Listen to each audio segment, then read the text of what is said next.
Kwentong aswang sa Capiz Stories. Ang Capiz ay matagal nang kilala sa mga kwentong kababalaghan, lalo na tungkol sa mga aswang.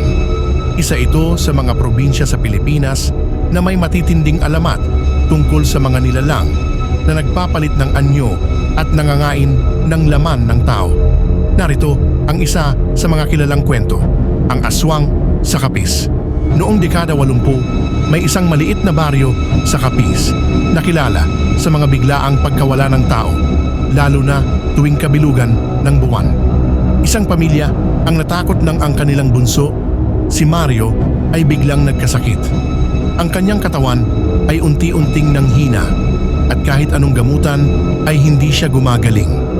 Ayon sa isang matandang albularyo sa baryo, maaaring may aswang na sumusubok humigop ng buhay mula kay Mario.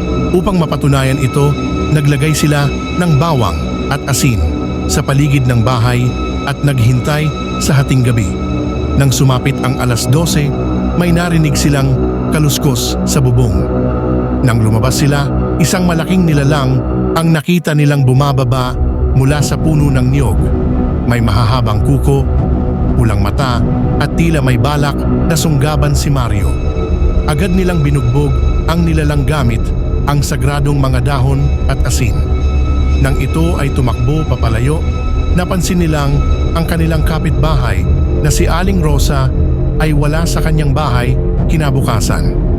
Ilang araw ang lumipas, nakita nila si Aling Rosa na may sugat sa likod at mula noon hindi na siya muling bumalik sa baryo. Simula noon, naniwala ang buong baryo na si Aling Rosa ay isang aswang at ang kanilang paniniwala sa mga nilalang na ito ay lalong tumibay. Maraming ganitong kwento ang naglipana sa Capiz at hanggang ngayon, marami ang naniniwala sa pag-iral ng aswang sa kanilang lugar. May sarili ka bang kwento o gusto mo pang marinig ang iba pang alamat mula sa Capiz?